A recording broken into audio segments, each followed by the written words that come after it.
workshop on gut health.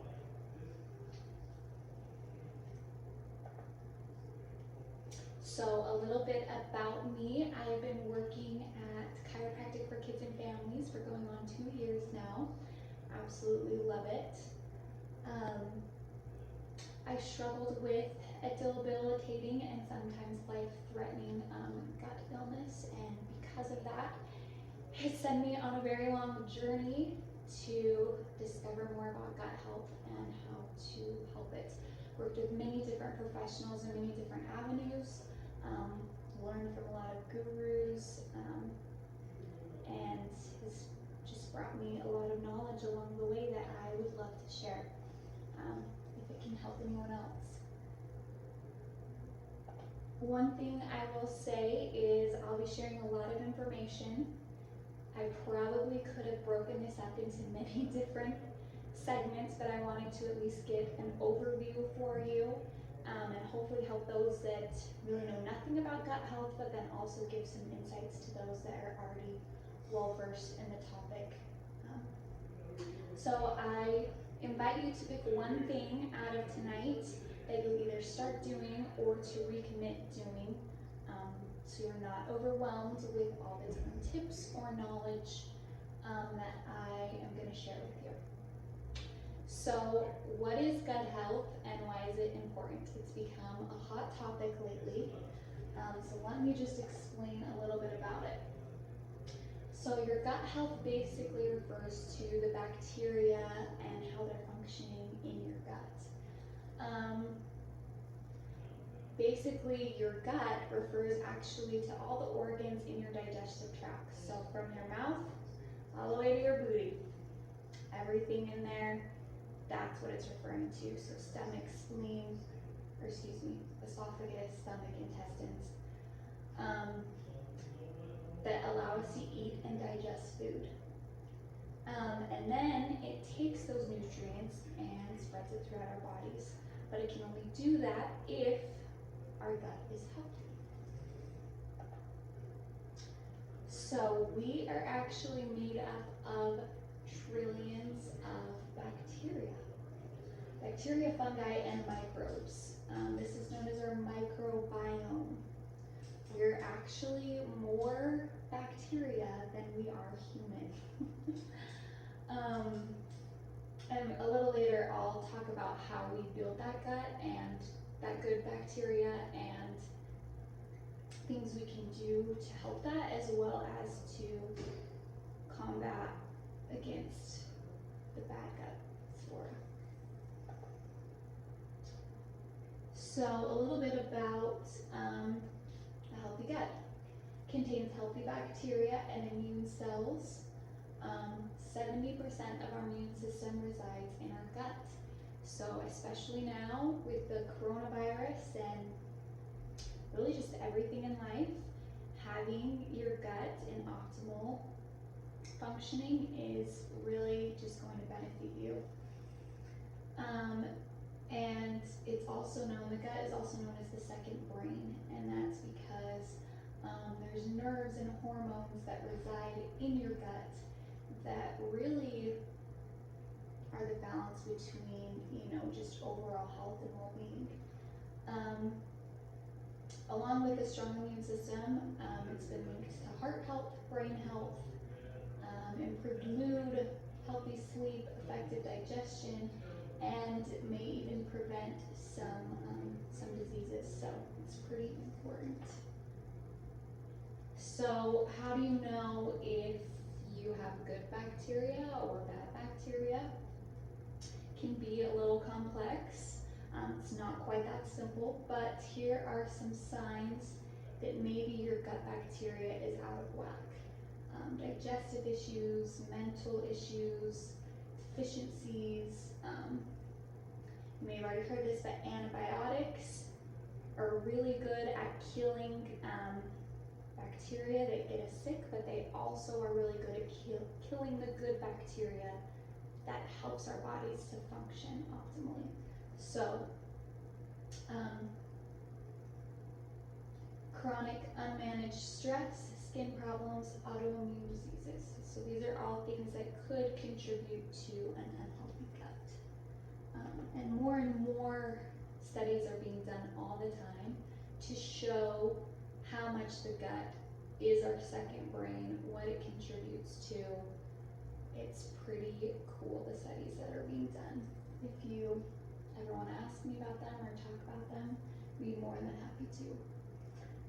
So how can you help you? Basically, one of the biggest things, and if you looked into gut health, you've heard of probiotics and prebiotics. So probiotics, basically they're fermented foods, but as you can see, there's all different kinds: kombucha, sauerkraut, different dairy products like yogurt, and miso soup, soy tempeh, and sourdough bread. All things that you have a start and you ferment and grow. Now prebiotics are basically your probiotics food. So if you had all the probiotics, but you were going to use prebiotics, it would not work as well. So, and especially eating them together, probiotics and prebiotics is definitely the best thing. As you can see, there is a ton of different things, but a lot of it is just healthy, fresh fruits and vegetables, whole foods. Some gut killers, we already talked about antibiotics. Most people know about sugar, gluten, pesticides. You know, with that, I would just say, as long as you're avoiding those things you know to avoid, the processed foods, the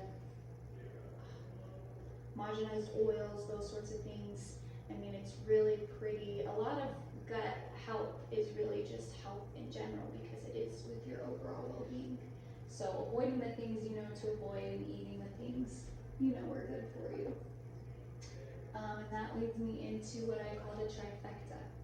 There are 3 things that most annoyances or disturbances in the body can be corrected by just 3 things. And they are proper hydration, proper sleep, and proper nutrition. So I'll spend a little bit more time on nutrition, but first with sleep. We do have workshops on sleep and I go over water intake. We're really big on that here at the office. But some things that particularly relate to your gut. One thing that not everyone knows is sleeping on your left side. So our large intestine comes up and around down this onto our left side. So laying on your left side helps everything to flow the way it's supposed to, as well as the acid in our stomach when we're laying on our right side can sometimes throw that off. Now I know sleep can be a hard thing, so if you're not to the point where you can start training yourself to sleep on the left, that's okay, but it will help you, especially if you're having intense issues. It helps you breathe better. There's lots of benefits. 7 to 9 hours, very important. Early to bed, early to rise, really does make a difference. And eating 3 hours before going to bed. It takes about 3 hours for things to digest, some things longer, some things shorter. But that way, as you sleep, your blood is in your brain and not down in your gut trying to help you digest, which will just help you in life. Water, half your body weight in ounces, at least. I drink over 1 gallon a day, so you definitely can have more than half your body weight in ounces. Electrolytes are also important, especially when you're drinking a lot of water. And water helps you have the proper poop consistency. I'm just gonna say it. And like I said, we do offer other workshops that go into that. Okay, nutrition. Obviously, we're talking about digestion, gut health, and nutrition is very important. So, we'll start on this side first. Eating a variety of fruits and vegetables. When I got on this journey, there were certain fruits and vegetables I never heard of. Most of us are pretty accustomed to eating the same ones, carrots, peas, whatever. So eating a variety as well as eating the ones that are in season are another just good side tip. We already went over probiotics. Whole grains, they're definitely important. Now if you're doing nothing right now, then I suggest nutrition-wise starting with probiotics and eating a variety of probiotics. If you're already doing probiotics, variety of probiotics, fruits and vegetables, then soaking your grains or eating grains that are already broken down are definitely a good tip to try next. It will help your digestive system for sure. And that's another thing that I could teach a whole class on. So if you have questions, feel free to leave them in the comments. Reach out to us here at the office. I can definitely talk more about that. Anti-inflammatory foods. These are just a few random. There are lists and lists of anti-inflammatory foods. Inflammation is bad for the body.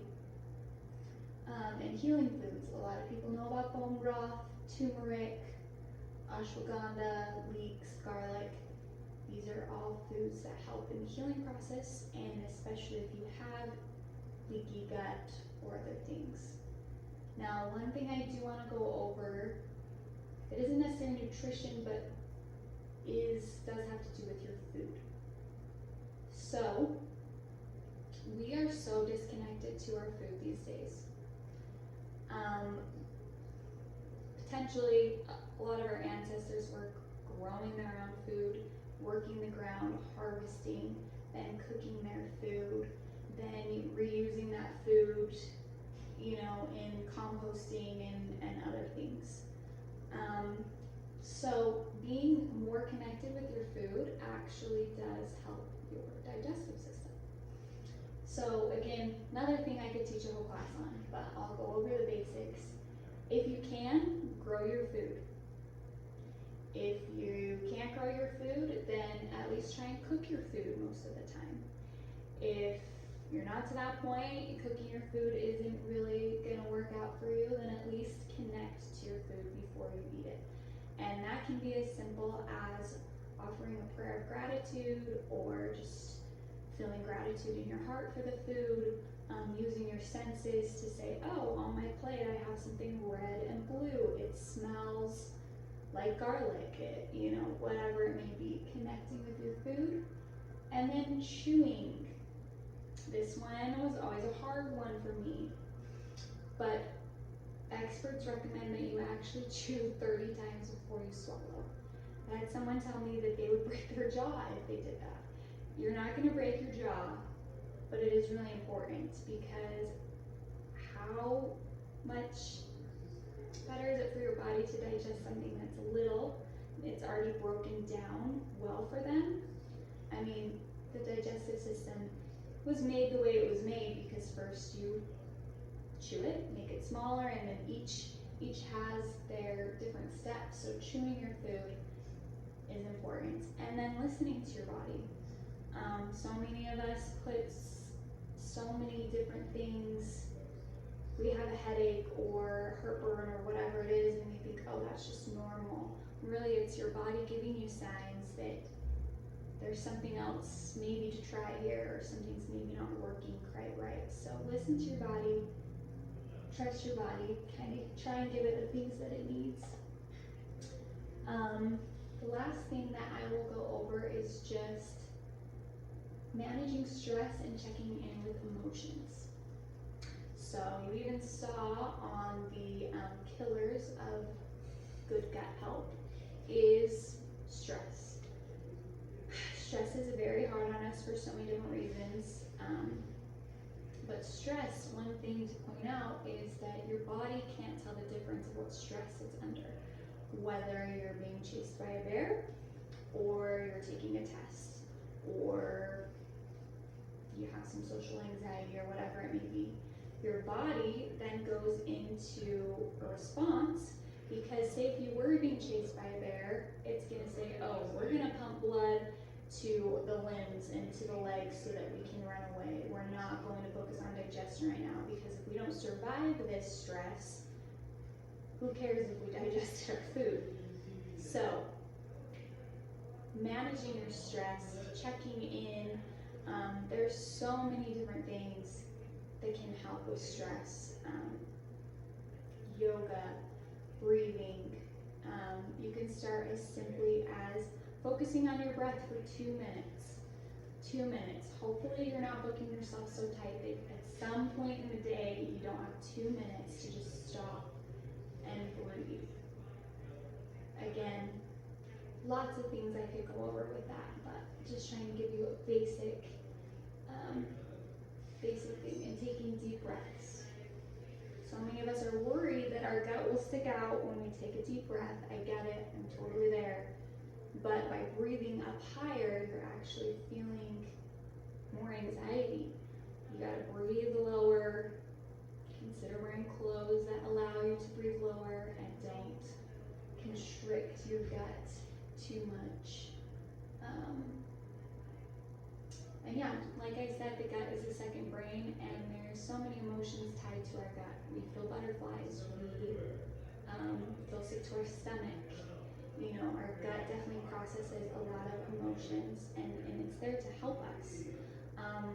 Next month, I'll be doing a class on how emotions affect our health, and I'll go a little bit more in depth in that. But for now, one thing you can kind of consciously do is when you feel an emotion, stop, think about why you're feeling that emotion, and then connect back to the present. I definitely am guilty of this. Sometimes you're just angry or anxious or annoyed or hurt or whatever, and you start reacting to things. But pausing for a minute, feeling that emotion. Emotions are not a bad thing. That's another thing that I definitely want to share. Emotions are there to help us, but we do need to learn to process them, and that definitely can help with our gut, as well as 95% of our serotonin levels reside in our gut. So if you want to be happy, the gut is a good place to start, making sure that's running as well as it can. Hope you enjoy this. Big thank you to the doctors and staff here at Chiropractic for Families, letting me teach a class, as well as I definitely pull from many different resources and colleagues and everything. So if you want any links or other tips, I'd love to share them with you. So I want to give them a thanks. And then I am curious what of all of this you got. Please share with me what your one thing was to help and to focus and make your gut health a priority. Please leave that in the comments. I invite you to take that one thing seriously, truly buckle down and start focusing on your gut, so that you can be happy and healthy. And I hope this finds you well. So let me know any questions, requests, any tips you have of your own. Love to hear them in the comments. And yeah, thank you very much.